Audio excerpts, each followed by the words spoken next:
내 빛과 힘 나의 노래 환난 중에 도우시는 주 나의 견고한 반석 크신 사랑 크신 평화 두려움에서 날 건지네 내 위로자 내 모든 것 주 사랑 안에서리라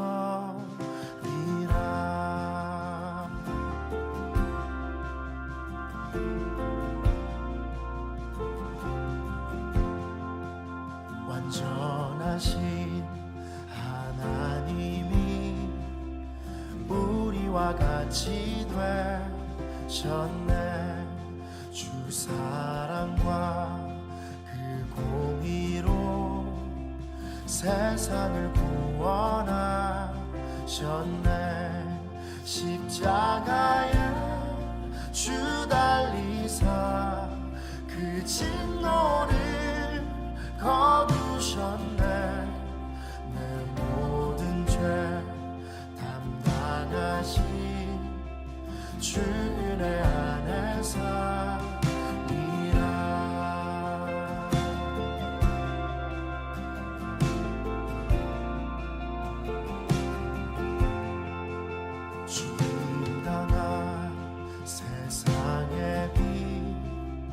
어둠 속에 누이셨네 영광스러운 그의 날에 무덤에서 부활했네 승리하신 우리 주님 원수들을 물리쳤네 주의 것, 주 나의 것, 주 보혈 안에서 이라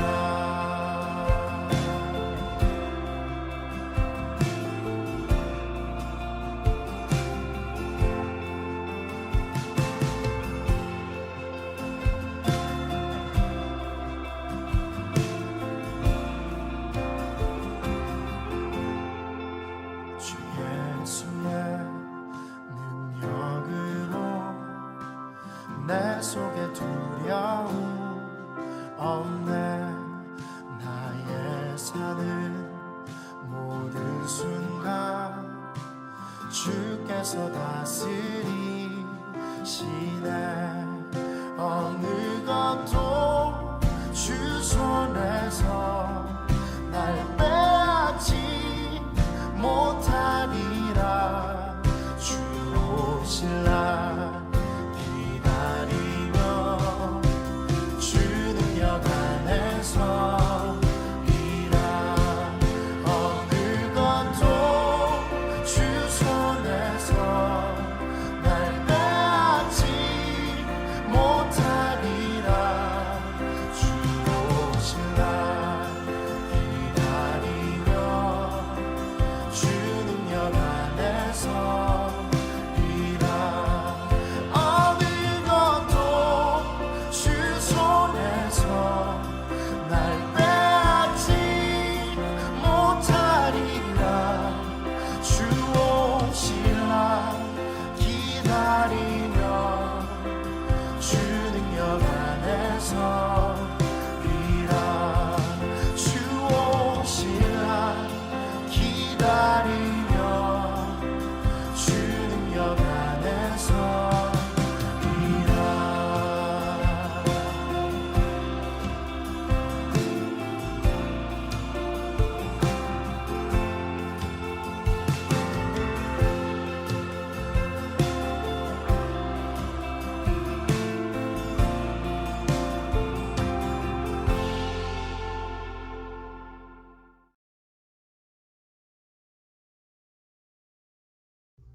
샬롬 반갑습니다. 오늘은 406장 8절에서 15절 그리고 7장 1절에서 7절 말씀을 통해서 함께 하나님의 은혜를 나누도록 하겠습니다. 오늘 말씀해 보니까 여러분이 잘 아시는 것처럼 스데반의 변론이 등장합니다. 문제의 발단은 이런데요.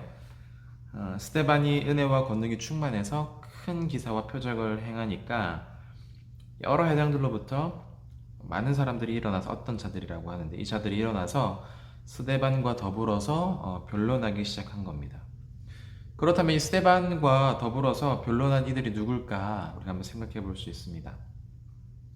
9절의 배경을 미루어 보아서 그들 대부분 이방인일 가능성이 굉장히 높습니다. 그들은 예루살렘으로부터 이방 세계로 옮겨져 와서 거주하는 유대인들의 각 회당에 자신의 적을 둔, 즉 자신의 교적을 둔 사람이라고 생각할 수 있습니다. 이 변론이 시작되었어요. 그래서 이 변론은 논쟁의 차원을 넘어서 일종의 어떤 영적 전쟁 같은 느낌을 우리에게 줍니다. 이 스데반과 변론하는 사람들이요 굉장히 부족했던 것 같아요. 변론을 하면서.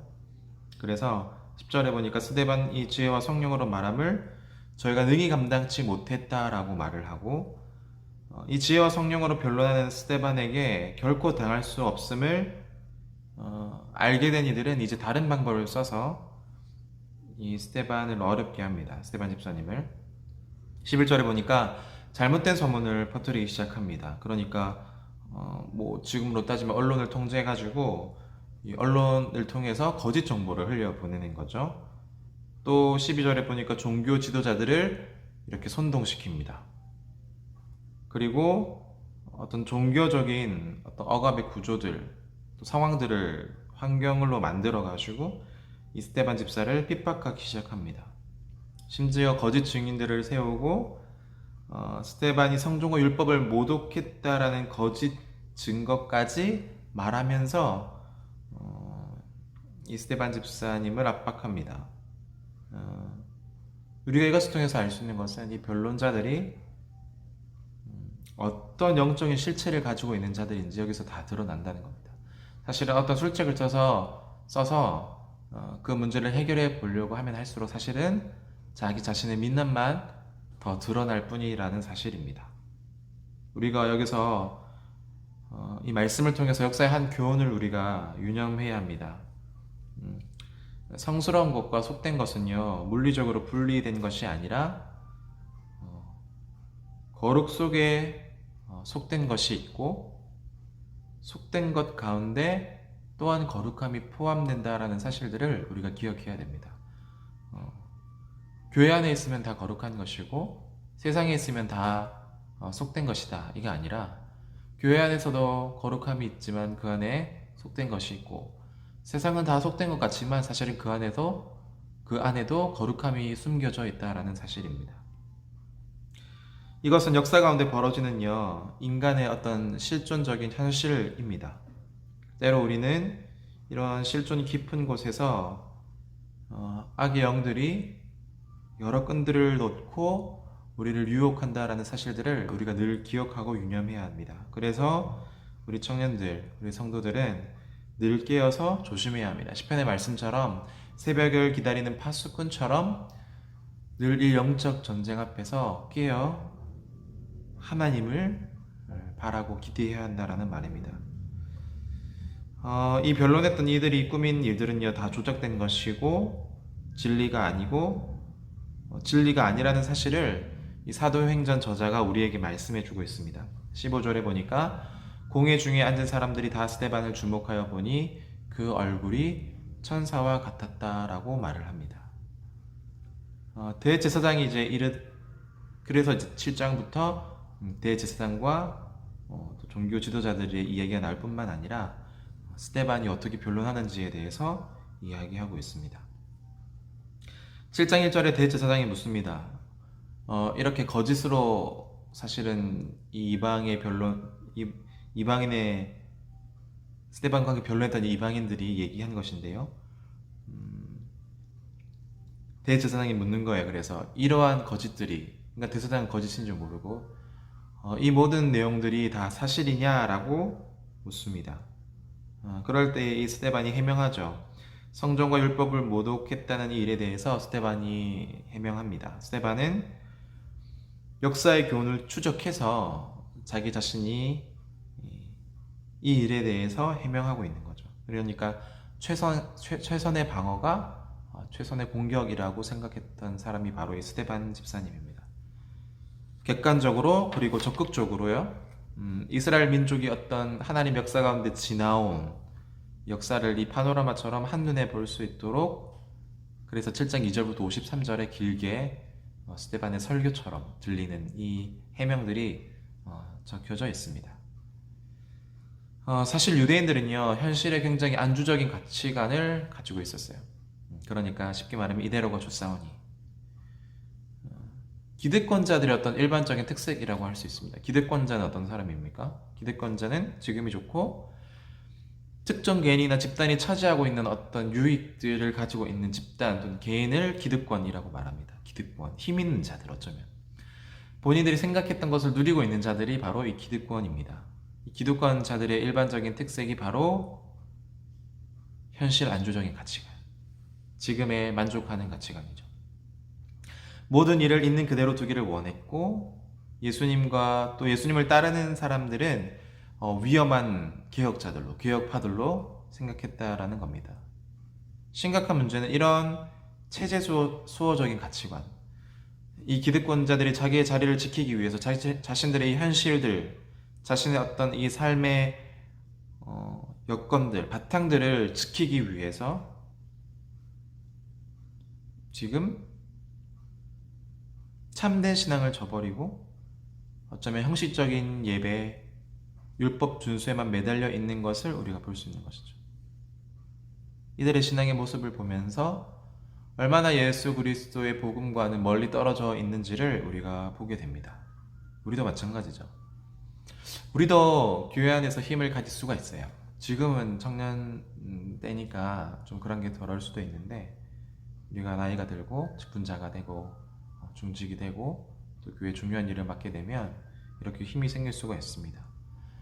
자칫 우리도 기득권자가 될 수 있어서 거기서 머물기를 원하고 또 그것만을 지키기 위해서 애쓰고 힘쓸 수 있다는 거예요. 그렇게 하다 보면 형식적인 예배가 되고 율법 준수에만 매달려서 하나님께서 말씀하시는 참신앙 생활을 하기 어려울 수 있다라는 말입니다.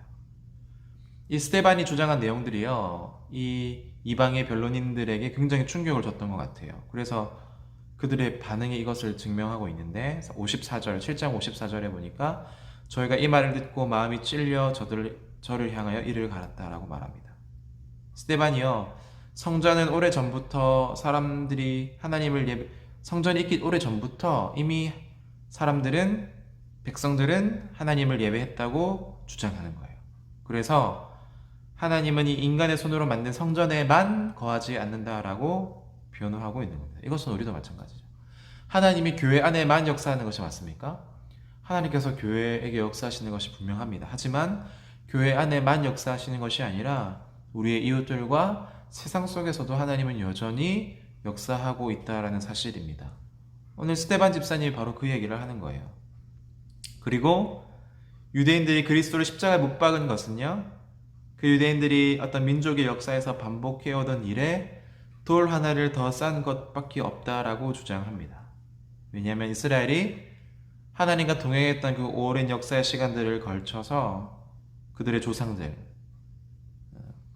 그러니까 그들의 믿음의 선배들이라고 말하는 그 조상들은 이 선지자들을 거절하고 핍박하고 죽였기 때문에 오늘 스데반은 있는 그대로 역사적인 사실을 적나라하게 말하고 있는 것이죠. 인간이 남긴 자치와 또 그것이 문화이건 경제나 정치이건 공동체의 것이든 또는 개인의 것이든 하나님의 거룩한 영과 진리로 날마다 새롭게 되어져야 합니다. 우리는 결코 정죄될 수 없고 머물러 있을 수 없다라는 말입니다. 그렇게 되는 순간부터 우리는 점점점 복음과는 반대되는 타락한 길로 갈 수밖에 없습니다. 그렇지 않고는 결코 복음이 말하는 옳음과 순결함을 유지할 수가 없기 때문입니다. 유대인의 역사를 훑어보는 것, 그것이 바로 스데반의 답변이었습니다. 역사를 단순히 어떤 연속적인 사건으로 보지 않고 하나님의 명령에 대한 인간의 반응으로 이해했다라는 말입니다. 2절에 아브라함, 8절에 이삭, 야곱, 9절에 요셉, 20절과 39절에는 모세, 그리고 40절엔 아론, 46절엔 다윗, 솔로몬. 이러한 모든 관찰을 통해서 이 하나님의 역사가 얼마나 구원사적으로 우리에게 임했고, 또 우리의 이 연약한 현실에 찾아오셔서 날마다 새롭게 되어지도록 새로움을 더하기 위해서 이 일들을 행하셨다라는 것을 스데반 집사님이 우리에게 말씀해 주고 있습니다. 그래서 바로 역사는 하나님의 명령에 대한 인간의 믿음의 표본이다라고 말할 수 있는 것이죠. 그래서 아브라함에게서 스데반은요, 세 가지 점을 지적하며 말하고 있습니다. 이것은 우리가 함께 다 고민해보며 본받아봐야 할 문제 같은데, 아브라함은 부르심이나 아무런 이유나 변명을 달지 않고 순종했던 사람입니다. 그러니까 굉장히 모험적인 거죠. 그죠? 우리는 우리 앞에 일들이 확실하고 또 안정적이어야지 어떤 일을 시작하기 쉬운데, 오늘 아브라함은 그 부르심 앞에 어떤 이유를 따지지 않고 묻지 않고 모험의 정신을 가지고 도전하는 것을 볼 수 있습니다. 어떤 결과가 올 것인지 우리가 전혀 알 수 없었음에도 불구하고 그저 아브라함은 하나님을 믿고 그 명령에 순응하고 순종했다라는 말입니다. 여러분, 하나님께서 여러분들을 부르실 때에 이렇게 아브라함처럼 믿음으로 순종하실 수 있으실까요? 두 번째는요, 아브라함은 믿음의 사람이었습니다. 어디로 가야 할지 알지를 못했지만 하나님의 인도하심을 따르는 것이 최선이라고 여겼던 사람이 바로 아브라함입니다. 우리에게를 우리가 이렇게 선택할 수 있다고 보통 생각하는데, 사실은 그 선택까지도 하나님의 섭리와 주권 가운데 있는 것이죠. 그렇다면 하나님께서 우리에게 최선의 것을 준다라는 믿음이 우리에게 필요하다라는 사실입니다. 셋째로는 아브라함은 소망의 사람이었습니다. 죽는 날까지도 이 약속의 성취를 보지 못하였지만 그것이 이루어질 것에 대해서 의심하지 않았던 사람, 바로 그 사람이 아브라함입니다. 물론 그 과정이 굉장히 괴롭고 힘들고 눈물 나며 아프겠죠. 하지만 그것이 결국에 이루어질 것이기에 자신의 눈으로 다 보지 못하였지만 결코 의심하지 않았다라는 것이 굉장히 중요합니다. 여러분들은 하나님의 선하심을 믿으십니까? 또 하나님께서 이 역사의 주인이심을 믿으십니까? 그렇다면 그것이 이루어질 것, 고난과 영광이 곧 이루어질 것에 대해서 결코 의심하지 마시기를 바랍니다. 과정이 힘들 수 있고 그 과정 가운데는 사실은 실패도 있을 수 있고 넘어짐이 있을 수도 있지만 결국엔 그 모든 일이 협력하여서 하나님의 영광으로 하나님께서 예비하신 그 일들로 나타나고 드러낸다라는 사실입니다. 스데반의 의도는요, 먼저 이 조상들의 모험의 생애들을 예로 쭉 들어놓고 앞으로 나아가라고, 새롭게 되어질 것이라고, 그렇게 그러한 명령에 대답할 준비를 우리에게 시키는 것입니다. 그러니까 과거에만 집착해서 결코 기억되기를 원치 않았던 이 유대인들의 완악한 마음들을 오늘 지적하고 있는 겁니다. 우리도 옛날의 영광에 취해서 지금에 머물러 있거나 또는 뒷걸음질 칠 수 없겠죠. 옛날의 영광은 옛날의 영광인 것이고 오늘 우리가 해야 할 바, 또 우리가 마땅히 가야 할 바, 또 마땅히 우리가 새롭게 되어야 할 바가 분명히 우리 공동체 가운데 있다라는 사실입니다. 오늘 이 말씀을 통해서 우리에게도 이와 같은 고침을 받아야 할 문제들이 있는지, 있다면 그것이 무엇인지, 또 그러면 어떻게 그 문제와 그 어려움들을 해결할 것인지를 깊이 한번 살펴봤으면 좋겠습니다. 그 안에 분명히 하나님의 일하심과 역사를 경험할 수 있을 것이고 하나님의 은혜를 누릴 수 있으리라 생각됩니다. 기도하겠습니다. 하나님 아버지, 은혜를 감사합니다. 오늘 스데반 집사님의 변론을 통하여서 옛날의 영광에 취해 있고 또 자신들의 기득권을 지키기 위해 그냥 그 자리에 애써 율법적으로 머물고 있는 연약한 인생의 모습들을 우리가 살펴보았습니다. 그럼에도 불구하고 스데반은 변론하며 또 믿음의 조상들을 얘기하며 우리를 다시금 새롭게 되어지는 곳에 초청하고 계시고, 우리가 다시 믿음으로 그 결론이 확실한 하나님의 은혜에 더욱더 의지하여 살아가기를 지금 초청하고 계십니다. 주님, 우리 하나님께서 우리에게 은혜 베풀어 주셔서 우리 사랑하는 청년부 공동체가 지금의 문제들은 무엇이고 또 이 문제들을 하나님 앞에서 어떻게 응답을 받으며 어떻게 이 문제를 잘 해결해 나갈지를 우리가 함께 고민하며 또 함께 하나님의 역사를 맛보며 하나님 안에 오래 머물므로 하나님께서 우리에게 어떻게 이 공동체가 가야 할지를 밝히 보여주시옵기만을 간절히 소망합니다. 우리 한 사람 한 사람이 새롭게 변화되는 은혜가 그 과정 가운데 있게 하여 주시고 그 어렵고 힘든 과정이긴 하지만 결국엔 마침내 하나님의 나라가 이루어질 것을 믿고 우리가 주님 앞에 소망을 가지고 이 땅을 담대히 살아갈 수 있도록 하나님 아버지께서 우리의 마음을 주장하시고 우리의 삶 가운데 역사하여 주시옵소서. 예수님의 이름으로 기도드립니다. 아멘.